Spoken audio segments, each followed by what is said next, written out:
మీ ఇల్లు ఎప్పటికీ పటిష్టంగా ఉండాలనుకుంటున్నారా? కాన్ లైఫ్ కెమికల్ తో ఇది సాధ్యం. ఈ నెంబర్ను సంప్రదించండి. సెక్రటరీ గారి ఆశీస్సుల కోసం ఇక్కడికి రావడం జరిగింది. ఈరోజు 114 మంది ఎమ్మెల్యేల జాబితాను కాంగ్రెస్ పార్టీ రిలీజ్ చేసింది. 5 మంది ఎంపీల జాబితాను రిలీజ్ చేయడం జరిగింది. అతి త్వరలోనే మిగతా లిస్టు కూడా రిలీజ్ కాబోతుంది. ఆంధ్ర రాష్ట్ర ప్రజలందరినీ కాంగ్రెస్ పార్టీ కోరుతున్న విషయం, మీరు 5 సంవత్సరాలు చంద్రబాబు గారికి అవకాశం ఇచ్చారు, ఇంకొక 5 సంవత్సరాలు జగన్మోహన్ రెడ్డి గారికి వైసీపీకి అవకాశం ఇచ్చారు.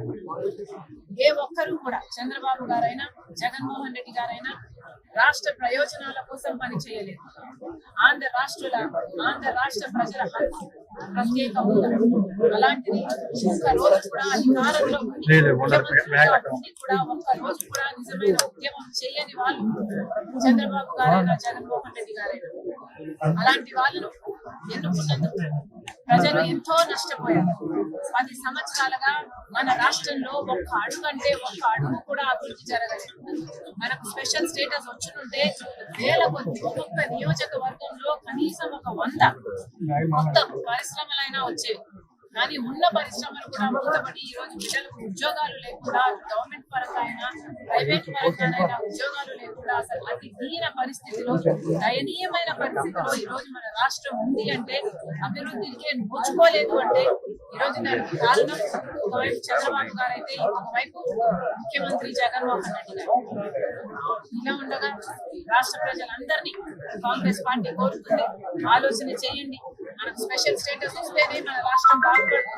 పోలవరం రావాలి, మనకు రాజధాని కట్టుకోవాలి, కడపలో ఫ్యాక్టరీ రావాలి, ఇలాంటి ఏ ఒక్కటి రావాలన్నా కాంగ్రెస్ పార్టీ రావాలి. కాబట్టి మనస్ఫూర్తిగా కాంగ్రెస్ పార్టీని ఆశీర్వదించాలని, అవకాశం ఇవ్వాలని కాంగ్రెస్ పార్టీ తరఫున కాంగ్రెస్ పార్టీ అధ్యక్షురాలుగా నేను కోరుకుంటున్నాను. నాతో పాటు ఇంతమంది కాంగ్రెస్ పార్టీ నాయకులు కూడా కోరుకుంటున్నారు. విషయాలని పక్కన పెడితే ఈరోజు కాంగ్రెస్ పార్టీ తరఫున కడప ఎంపీ అభ్యర్థిగా నేను రాజశేఖర్ వైఎస్ షర్మిలారెడ్డి, కాంగ్రెస్ పార్టీ అభ్యర్థిగా ఎంపీ అభ్యర్థిగా నేను నిలబడబోతున్నాను. ఈ నిర్ణయం తీసుకోవడం నాకు సులువైంది కాదు. ఈ నిర్ణయం నా కుటుంబాన్ని నిలువున చీలుస్తుంది అని తెలిసి కూడా తీసుకున్న నిర్ణయం. ఈ నిర్ణయం వల్ల రాజశేఖర రెడ్డి గారి అభిమానులు ఎంతో మంది ఏ వైపు వెళ్ళాలో, ఏం చేయాలో తోచని స్థితిలో ఉంటారు అని తెలిసే తీసుకున్న నిర్ణయం.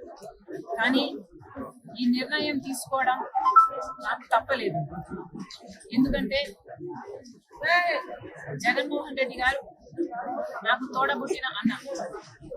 జగన్మోహన్ రెడ్డి గారు అంటే నాకు ద్వేషం లేదు. జగన్మోహన్ రెడ్డి గారు నా రక్తం. కానీ ఎన్నికల వరకు, ముఖ్యమంత్రి అయ్యేంత వరకు నాకు నువ్వు చెల్లివి కాదు, నాకు బిడ్డ అన్న జగన్మోహన్ రెడ్డి గారు ముఖ్యమంత్రి అయిన తర్వాత మారిపోయిన మనిషి. ముఖ్యమంత్రి జగన్మోహన్ రెడ్డి గారు నాకు పరిచయం లేదు. ముఖ్యమంత్రి జగన్మోహన్ రెడ్డి గారు నా అనుకున్న వాళ్ళందరినీ నాశనం చేశారు. సుమన్ టీవీలో మీ పర్సనల్ అండ్ బిజినెస్ ప్రమోషన్స్ కోసం కింది నెంబర్కి కాంటాక్ట్ చేయండి.